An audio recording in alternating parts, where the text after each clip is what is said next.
thing I've ever done in my life happened about 12 years ago when I was a 16-year-old kid living in Cleveland, Ohio. It was the early fall when the leaves were just starting to turn orange and the temperatures were starting to fall, hinting at the freezing chill that was only a few months away. School had just started, but it had been going on for about a month now, so all the excitement of going back and reuniting with old friends had been replaced by the realization that we were captives in a place that only wanted to load work upon us. Understandably, me and my friends were all eager to do anything that might remind us of the worry-free, responsibility-free days of summer. Earlier that year, about the time the last school year had let out, one of my friends from work, McDonald's, which some people think is lame, but I always had a great time there, had taught me a technique to make yourself pass out with the help of an assistant. It worked something like this. One person would rapidly take 10 deep, heavy breaths, and on the 10th, squeeze his eyes shut and hold his breath as tightly as possible while crossing his wrists over his heart. The assistant would then give the person a huge air hug from behind and squeeze the person's wrists into his breastbone. Within seconds, the person holding their breath would lose consciousness. The assistant was then in a perfect position to make sure you didn't totally collapse and crack your skull open on the sidewalk. The effect only lasted for like a second or two. Wasn't like we were putting ourselves into comas or anything, but it felt like you had been out for hours, and when you came to, the disoriented feeling of not knowing where the hell you were and what you were doing there was awesome. Now I know some people are like, WTF, are you a fucking retard? And yeah, I know, we were probably killing about 1 million brain cells each time we would knock ourselves out, and I think probably my memory has suffered for it. But to a bored as hell 16-year-old, I thought it was hella cool. All the effect of getting your lights punched out, with none of the pain of getting hit in the face. I'd tell you to try it to see for yourself, but after what happened, I would never recommend it to anyone.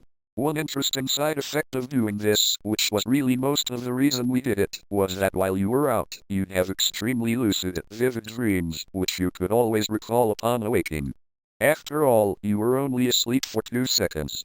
We were good kids, and had never, and would never try drugs, so to us, this was like a poor man's LSD. These visions, in some way, were usually related to what you were looking at right before you passed out.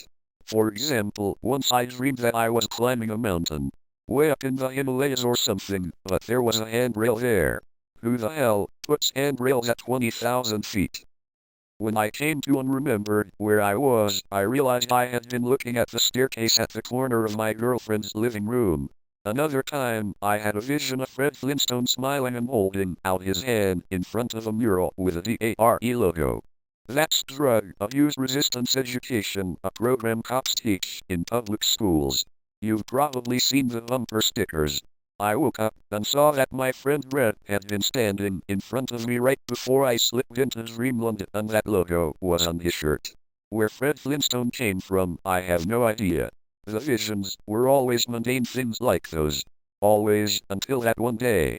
Like I said, school had been going on for about a month, and we were already sick of it. We were hanging out one Saturday in the field, which was really an easement for the electric company to run their high voltage lines. A few of us were sitting on the metal beams at the bottom of one of the towers. My friend Mike was climbing up to the second tier of beams so he could jump the 8 or 10 feet to the ground. I thought it was stupid, but hey, I'm the guy who thought it was cool to induce unconsciousness by starving my brain of oxygen. It was a warm day for October, but the light gray of the sky was slowly getting darker, and in Cleveland in October that probably meant that before long the temperature would soon drop from a comfortable 70 to about 50 in the course of a few minutes, and if we were really unlucky, an ice cold rain would start to fall. The air was already damp and heavy, and we could hear the quiet buzzing of the high-tension wires above us. I sure as hell didn't want to spend the last few moments of a pleasant Saturday afternoon watching this dumbass climb partway up the high-tension tower, jump down, complain about how that one killed his feet, only to climb up and do the same stupid thing over again. Hey, let's make ourselves pass out, I said. By that time, it wasn't as much fun as it had been in the early summer when we first discovered it, but it was a hell of a lot better than what we were doing. Vince was up for it, so was Richard, but Mike, the guy jumping off the tower, said, "What the fuck are you talking about?" Holy crap, you haven't been knocked out before? Vince asked.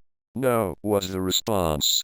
Mike had been at his mom's house all summer, so he hadn't been in on all the fun we had been having. Dude, you gotta try this. Watch, we'll show you. Vince and I got off the tower, stood in the grass at the center, and I did the customary 10 deep breaths. I squeezed my eyes shut and held my breath so hard that if they hadn't been shut, they'd have probably popped out of my head. Then I felt my friend clamp down on my arms in front of my chest, and suddenly, as if there were nothing more natural in the world, there was a giant lobster climbing around a lobster cage, and I was under the ocean with seaweed growing from the sandy bottom under my feet. The next thing I remember, I was awake and Vince and Richard were asking me, dude, what did you see? What'd you dream? The back of my head was killing me. Fuck, did you let me fall? I wasn't really that heavy, but Vince was pretty weak. He just stood there, looking guilty, and Richard told me he had. What'd you see though? He asked. I rubbed my head and said it was a lobster. It was pinching Vince's head off with its claws. I turned to Mike, watching from the L-shaped beams above, and said, see, it's fucking awesome. Whatever, I don't trust any of you enough to do that shit to me. Come on man, you gotta try it. It's no more dangerous than what you're doing now. I promise I won't let you fall like this bitch did. He squinted in the way people do when they're trying to decide if what they're thinking of doing is worth the risk or trouble. He jumped down one last time, got up and said, fine, once. If only he would have thought a little longer or just flatly refused. He repeated the 10 deep breaths with me as the assistant to make sure he didn't fall. He held his breath and I helped him slip into that other place. It's something I regretted ever since that, and when I think back on all the things I wish I had done differently in my teenage years, girls I should have tried for, classes I should have tried harder in, all the things I should and shouldn't have done, putting him in that bear hug and squeezing him into unconsciousness is the thing I most regret.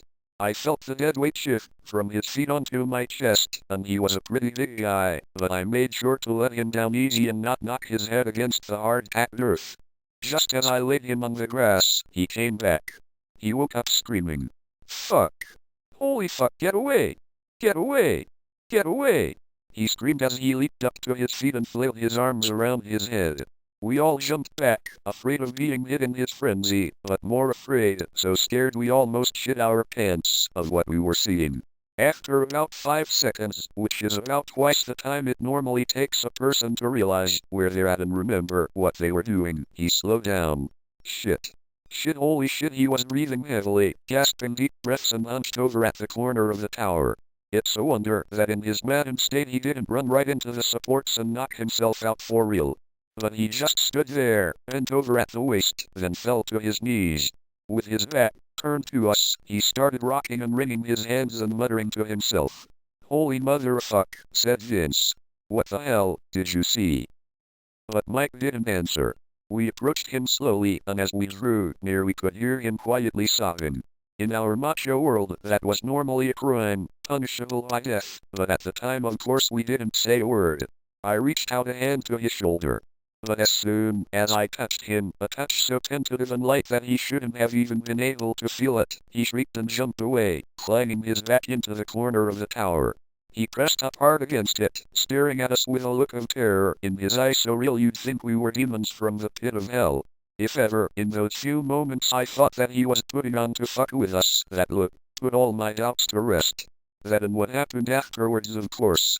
None of us said anything, but after about 10 minutes Mike had calmed down enough that Richard was able to coax him to his feet and lead him back to his house. As I had suspected, the temperature had fallen like crazy in just a few minutes and, just as I figured it would, the freezing cold drizzle started to fall. I told Vince I was just gonna go home and I'd see him tomorrow. We always spent the evenings and rainy days playing Mortal Kombat on our SNES, but he didn't object. I think he probably wanted some time alone to reflect on what horrible thing we had done to our friend, just like I did. The next day I went to see how Mike was doing, but he and his dad were gone the whole day. I asked him later where he went, but he wouldn't tell me. I think it must have been to a psychiatrist, because by Tuesday, the next time I saw him, he seemed to be better, if a little zoned out. I figure he got some drugs to calm his nerves, but that's just a guess. I never really found out. Over the next few days, the four of us hung out, and while Mike was quiet, he didn't say anything about what had happened. We just talked about stupid, unimportant stuff. Girls we liked, classes at school we hated. I wish we had said something to him now, though I don't know if it really would have helped. We had no idea what we were facing, and to this day, I still have no clue. But we avoided the subject of what happened that Saturday, and the practice of passing out in general, like it was the plague. It wasn't until the following Saturday that he said anything related to what was happening to him. We were walking down the quiet street of our neighborhood, towards the wooden footbridge that crosses the creek that runs between the houses, separating the development into two halves. I was going on about this hot girl who was a grade above me and who, consequently, wouldn't give me the time of day, and he, staring at the ground, walked on with his hands in his pockets. Suddenly, out of nowhere and right in the middle of one of my sentences, he says, "I won't be around much longer." Huh? They'll be coming again tonight, and I don't think I'll be able to keep them out this time. Hey, what are you talking about? Who's coming tonight? The hands, the voices. At this point I was like, holy shit.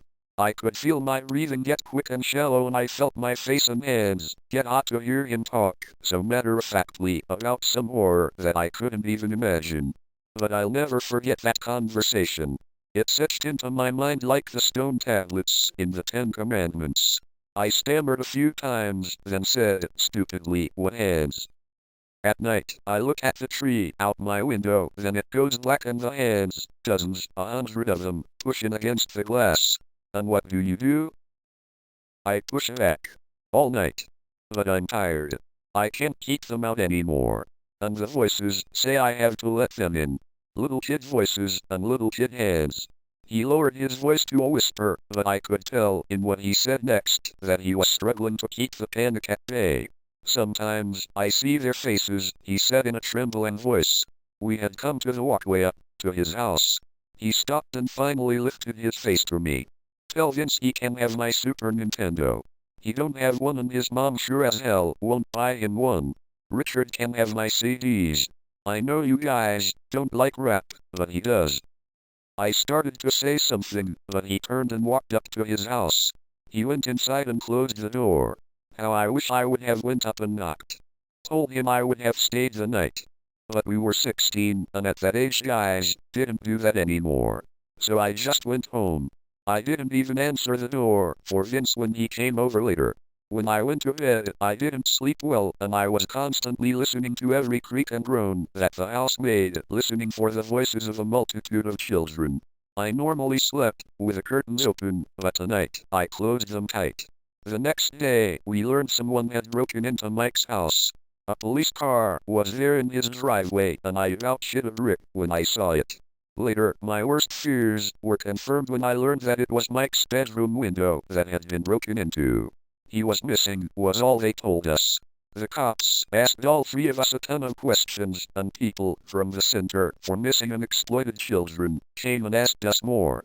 I'm sure I looked as guilty as shit, but when I said I didn't know what happened, it was, after all, halfway true. They were looking for some pervert that had abducted Mike.